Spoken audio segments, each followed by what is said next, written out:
മതാടിസ്ഥാനത്തിൽ സ്ഥാനാർത്ഥികളെ നിശ്ചയിക്കാൻ BJP. Circular. സംസ്ഥാന കമ്മിറ്റി നിർദ്ദേശപ്രകാരം കണ്ണൂർ നോർത്ത് ജില്ലാ പ്രസിഡന്റ് കീഴ്ഘടകങ്ങൾക്ക് കോട്ട നിശ്ചയിച്ച് അയച്ച സർക്കുലറിന്റെ പകർപ്പ് കണ്ണൂർ വിഷന് ലഭിച്ചു. ക്രിസ്ത്യൻ വിഭാഗത്തിന് സംവരണം നിശ്ചയിച്ചാണ് സർക്കുലർ. വരാനിരിക്കുന്ന നിയമസഭാ തെരഞ്ഞെടുപ്പിൽ ക്രിസ്ത്യൻ വിഭാഗത്തെ ഒപ്പം നിർത്തുക എന്ന തന്ത്രമാണ് ബി.ജെ.പി. പ്രയോഗിക്കുന്നത്. ഇതിനു മുന്നോടിയായാണ് തദ്ദേശ ഭരണ സ്ഥാപനങ്ങളിൽ ക്രിസ്ത്യൻ സ്ഥാനാർത്ഥികൾ ഉറപ്പാക്കാനുള്ള സംസ്ഥാന നേതൃത്വത്തിന്റെ തീരുമാനം. ഇതിന്റെ അടിസ്ഥാനത്തിൽ സംസ്ഥാന ഘടകം നേരിട്ട് ജില്ലകളിൽ സർവേയും നടത്തിയിരുന്നു. ഓരോ പഞ്ചായത്തുകളിലെയും ക്രിസ്ത്യൻ സ്ഥാനാർത്ഥികൾ എത്ര വേണമെന്ന് സംസ്ഥാന കമ്മിറ്റി നിർദ്ദേശിക്കുകയും ചെയ്തു.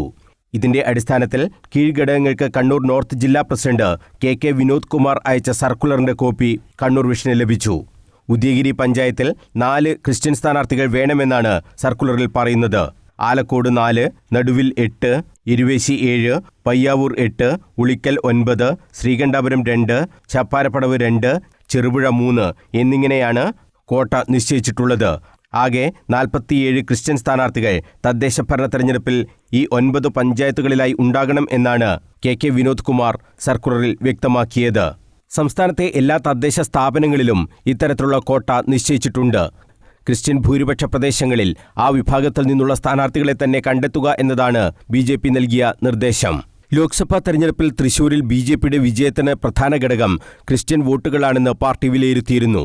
നിയമസഭാ തെരഞ്ഞെടുപ്പിലും സമാനമായ രീതിയിൽ ക്രിസ്ത്യൻ വോട്ടുകൾ ഉണ്ടെങ്കിൽ മാത്രമേ കൂടുതൽ സീറ്റുകളിൽ വിജയിക്കാൻ കഴിയുകയുള്ളൂ. ക്രിസ്ത്യൻ വിഭാഗത്തെ കൂടുതൽ പാർട്ടിയിലേക്ക് അടുപ്പിക്കുക എന്ന ലക്ഷ്യത്തോടുകൂടിയാണ് ഇത്തരത്തിൽ സംസ്ഥാന വ്യാപകമായി ക്രിസ്ത്യൻ സ്ഥാനാർത്ഥികളെ നിർത്താൻ പാർട്ടി തീരുമാനിച്ചത്. മനോജ് മയ്യിൽ, കണ്ണൂർ വിഷൻ.